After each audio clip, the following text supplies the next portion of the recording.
83% orang akan abaikan nasihat video ini pada tahun 2020.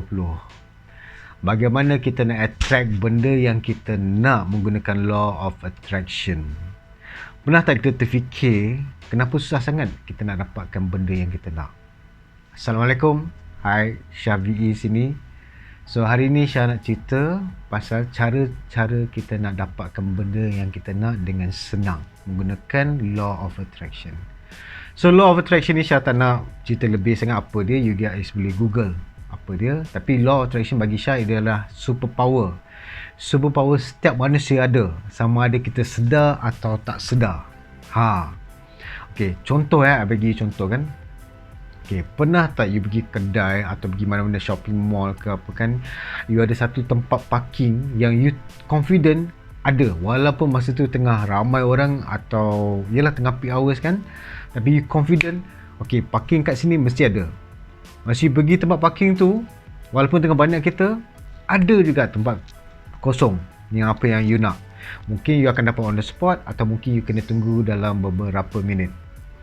Dan pernah tak you terfikir kat seseorang tu kan, you terfikir tengok tiba-tiba mungkin hari sama atau mungkin beberapa hari lepas tu dia tercall, message, atau tiba-tiba terserempak. Itu yang panggil dia superpower manusia, atau kita Mak Saleh panggil dia law of attraction. Maksudnya kita akan like attracts like kan. Apa yang kita suka, kita akan attract benda yang kita suka. Cuma kenapa benda tu berlaku hanya kepada yang parking atau benda yang kita terfikir kat orang tu? Kenapa tak boleh jadi dekat benda yang apa yang kita nak? Contoh mungkin duit, mungkin lifestyle yang kita nak, mungkin kejayaan dan sukses kita nak, atau mungkin untuk lose weight ke kan.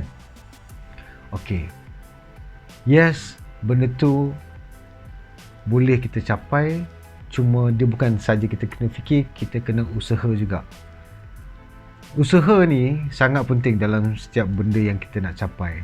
Dia kena buat, tapi usaha sendiri sahaja tak boleh. Okay, Syah bagi contoh orang paling kuat bekerja adalah bagi Syah ialah seorang nelayan atau petani yang keluar awal subuh sampai ke petang setiap hari kan? Tapi tak semua dapat apa yang diorang inginkan, which is mungkin dari segi duit atau lifestyle diorang nak.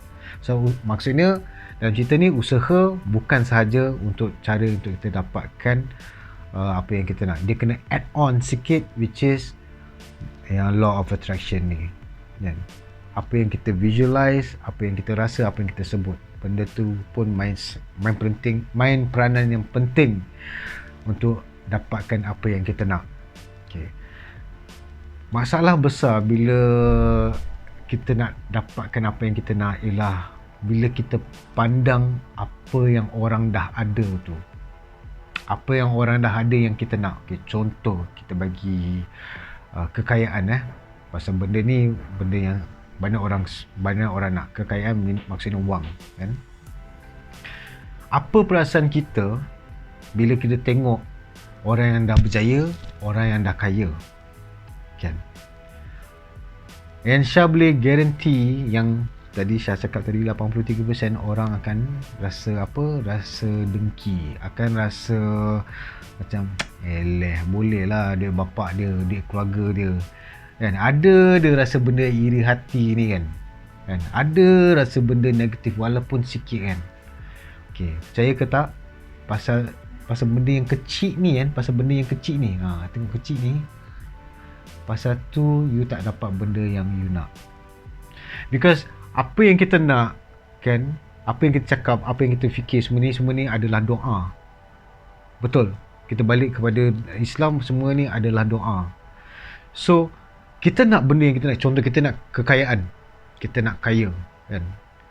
Ya Allah, tolonglah beri aku kekayaan dekat dunia ni kan.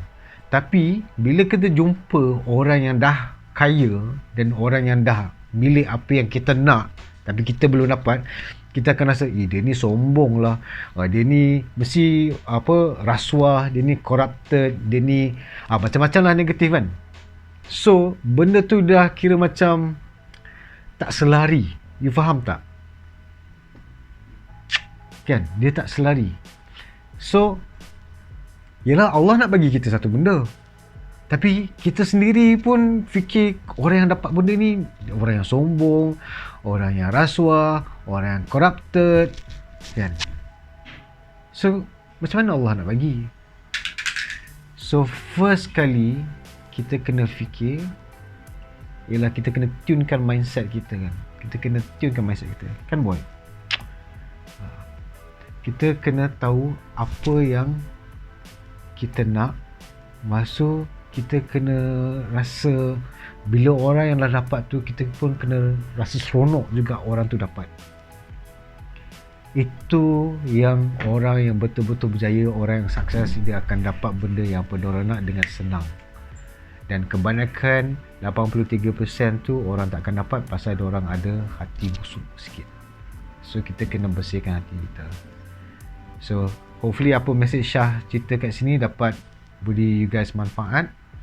So kalau you guys suka, boleh subscribe, kasih like atau bagi komen apa yang you guys fikir pasal topik hari ni.